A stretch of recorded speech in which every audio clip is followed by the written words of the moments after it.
પૂતગળમય મિથ્યાતાથી વેદ તો જીવ પોતે જ મિથ્યા દર્શન કર્મને કરે છે એમ શિષ્ય તર્ક કર્યો. તેનું શું આ તર્ક ખરેખર અવિવેક છે. કારણ કે ભાવનો અભાવ હોવાથી આત્મા નીચેથી પૂતગળ દ્રવ્યમય મિથ્યાતાદિનો ભોગતા પણ નથી. જીવ દ્રવ્ય છે એ મિથ્યાત ને રાગ ને ભોગે છે વસ્તુ છે.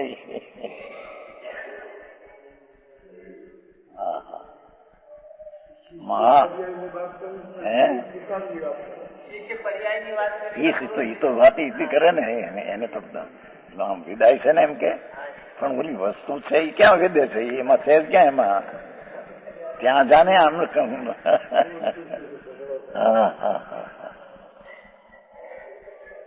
રાગ વિદાય છે એ તો પૂતગલ નું વેદન છે. આવું છે. કેમ કે પ્રભુ આત્મામાં ક્યાં છે? રાગનું કરવું નથી તેમ રાગનું વેદવું વસ્તુમાં ક્યાં છે? આવો ચૈતન પ્રભુ મહાત્મા, મોટો મહાત્મા, મહાત્મા પોતે અંદર છે. એ વિકારને કેમ કરે ને વિકારને કેમ ભોગવે?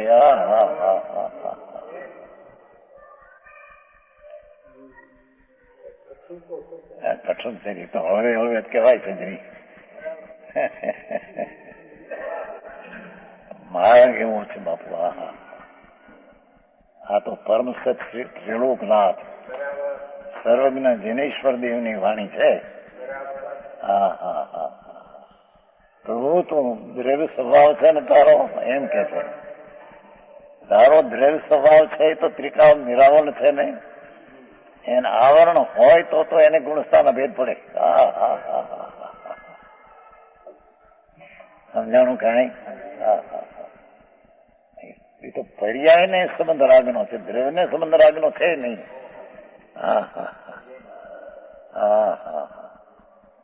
સમજાય એટલું સમજવું બાપુ. આ તો વિતરાગ પરમેશ્વર ગહન વિષય છે. કે છે કે પ્રભુ તો હિતન દ્રવ્ય જે છે આખો, એની હિસાબે તો આ 13 ગુણ પૂતગળ છે, અચેતન છે, કર્મના પાકના છે. પ્રભુનો પાક નહીં ત્યાં. પ્રભુ તો આનંદનો નાથ છે, એનો પાકમાં તો અત્યંદ્રીય આનંદ પાકે ત્યાં. એમાં રાગ પાકે એ નહીં, એ તો પૂતગળનો પાક છે. માટે તો વેદનારો આત્મા છે તો કરતા એ છે એમ જે તું કહેવા માંગે છો તો એ તારો તર ખોટો છે. જેમ કરતા નથી તેમ એનું ભોગ વેદક પણ નથી. સુરેન્દ્રજી આવી વાત છે.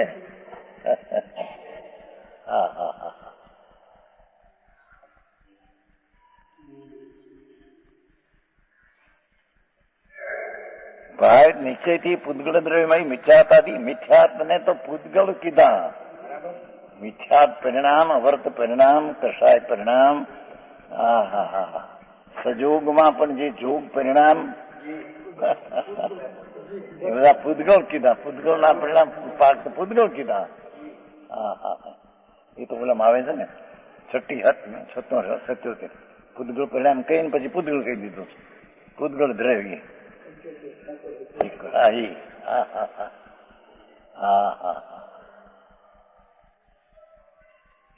તારો નાથ અંદર બિરાજે છે ચૈતન હીરો, ચૈતન સ્ફટિક રતન. એ સ્ફટિક રતન માં કાળા જાય એ ક્યાં છે? તારી ક્યાં છે?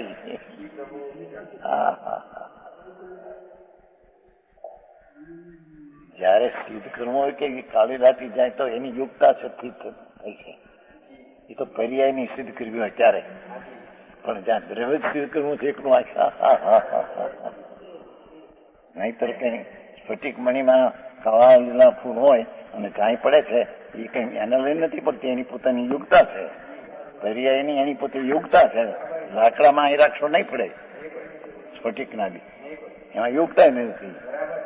એ થયો હતો દાખલો દિવાળીનો. બીડી પીવે તો આની કોઈ બળે ને આની કોઈ ટાઢું હોય, દિવાસળીનો છેડો ટાઢો હોય, ઊંધું હોય, અને લોઢું હોય 5 હાથનો લાંબુ કર્યો, 4 તસુ અગ્નિમાં મૂકો, ઠેઠ સુધી જશે. હે લાકડા નહીં લાગે. લાકડા તો 2-3 આંગળનો હળી પણ હળગે તો એવું ન થતું નથી. એની પોતાનું યોગ્યતા છે.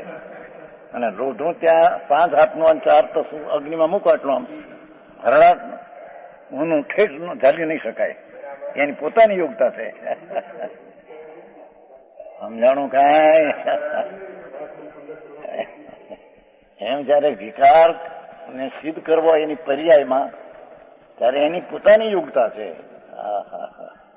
પણ અહીં તો પર્યાય નહીં, આ તો દ્રવ્ય સિદ્ધ કરવું, એકનું દ્રવ્ય નશું. ચૈતન હીરો સકળ નિરાવરણ અખંડ પ્રતક્ષ, એક પ્રતક્ષ ભાસનો નહીં.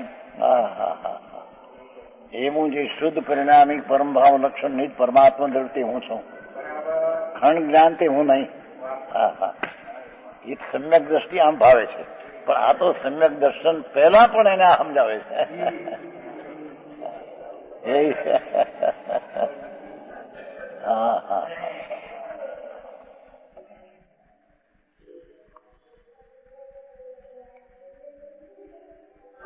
પ્રભુ તું મોટો મહાપ્રભુ છો, તું એની વાતો તેમ ભૂલી ગયો. અને આનો કરે આ કરે, આ વેદે આ કરે. શું છે જે રાગને કરે નહીં, ગુણસ્થાનને કરે નહીં, અને વેદે નહીં, એ વાત એક અંદર પડી તો પડી રાખી ચીજ રાખી. સમજાણું કાંઈ? શાંતિભાઈ, હીરા માણિકમાં ક્યાંય આવ્યું ન હોય તમારે ત્યાં, અને લાદીમાં ન હોય. ભક્તિ વાત પણ ક્યાં થયા?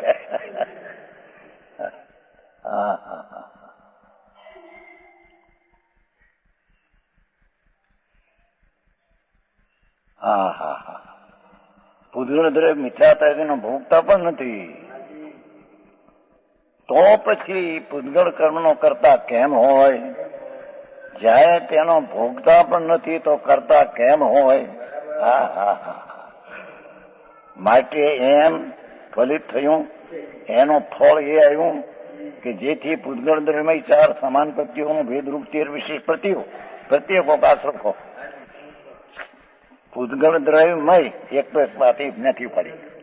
પૂજગળ દ્રવ્યમય પેલા કહ્યું હતું ને, ખરી પૂજગળ કર્મ નો પૂજગળ દ્રવ્ય જો એક કરતા છે, ત્યાં લીધું. પૂજગળ દ્રવ્યમય 4 સમાન પ્રત્યોનો ભેદરૂપ. પૂજગળ દ્રવ્યમય 4 સમાન એટલે મિથ્યા કસાયને જો એ સમાન પ્રત્યો એટલે આશ્રવો, એના ભેદરૂપ 13 વિશેષ આશ્રવો કે જેવો ગુણ શબ્દથી કહેવાનું. ગુણ એટલે ગુણસ્થાન, ગુણ એટલે ગુણસ્થાન.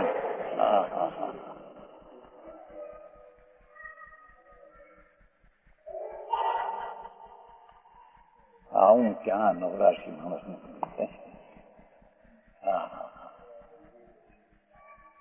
બાયું બિચારા છોકરા હસવા, એક 2 વર્ષનો અને 4 વર્ષનો અને 100 વર્ષનો હાથો, 100 છોકરા હસવા જાય એક ના. અરે ક્યાં આવું નિર્ણય કરવા કરે, જિંદગી ચાલી જાય છે.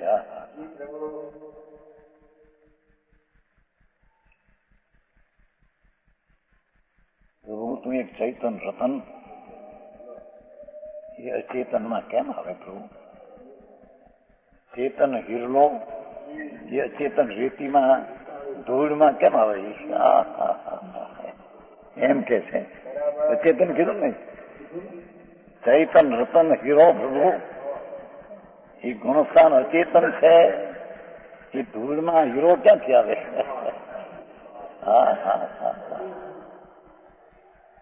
અને જયારે વેદન ને તું કહેતો હો તો એ પણ અમે કહીએ છીએ ભગવાન જે આનંદનો મહાપ્રભુ છે એ અચેતનના વેદનમાં ક્યાંથી આવે?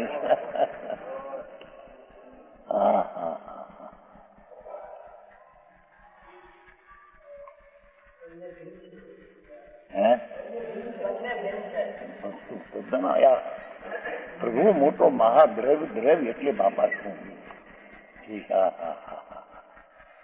હા તો એની 13 ગુણસાની પર્યાયને પૂજગળનું કામકાજ સાથે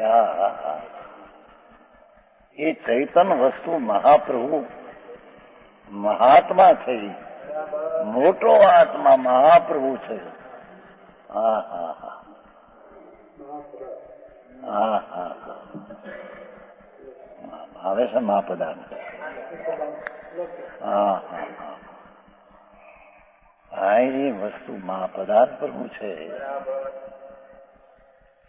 ભલે તને એમ શંકા પડી કે તારે ક્રમ કોણ કરે, ભાઈ મહાપ્રદમ પ્રભુ ચૈતન છે, એમાં અચેતનપણું ક્યાંથી આવે કે જેથી અચેતનને આત્મા કરે? હા હા હા એ મહાપ્રભુ ચેતન છે, એ અચેતન વેદનમાં ક્યાંથી આવે? હા હા હા એ ભગવાન પૂર્ણાનંદ નો નાથ. આ તો મિથ્યા દ્રષ્ટિને પણ મિથ્યાથી માંડીને એને કરતા પરચા દ્રવ્ય નથી એમ કીધું છે. સમજાણું કાંઈ? પણ કોને કે જેને આ શું છે એ જાણવાની ઈચ્છા છે અને લક્ષ દ્રવ્ય ઉપર કરવું છે એને. હા હા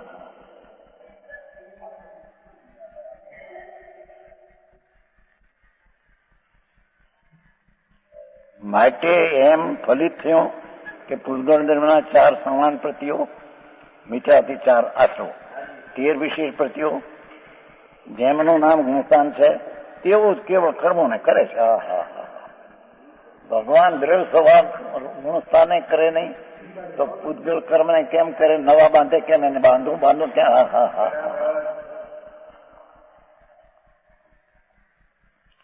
હા હા કેવળ કર્મો નહીં કર. તેથી જીવ પૂતગલ કર્મનો અકર્તા છે. ગુણો જ તેમના કર્તર્તા છે. ગુણો એટલે ગુણસ્થાન, 13 ગુણસ્થાન તેમના કરતા છે. અને ગુણો તો પૂતગલ દ્રવ્ય છે. એ 13 ગુણસ્થાન તો પૂતગલના પરિણામ કયા હતા? એ પૂતગલ દ્રવ્ય છે. હા હા એ તો પહેલે પૂતગલ દ્રવ્ય કીધું હતું. હા હા ખરેખર પૂતગલ કર્મનો પૂતગલ દ્રવ્ય જ એક કરતા છે કીધું. હા તેથી એમ થયું કે પૂતગલ કર્મનો પૂતગલ દ્રવ્ય જે કરતા છે.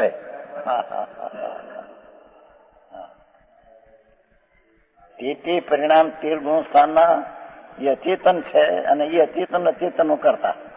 અને નવું થોડું બાંધે કદાચ આવે તો પણ એ અચેતન કરતા. આત્મા ચૈતન દ્રવ્ય ભગવાન છે, એને કાંઈ લાગે વળગે નહીં એવું એ ચૈતન દ્રવ્ય છે. એવું અહીં લક્ષ કરવું છે.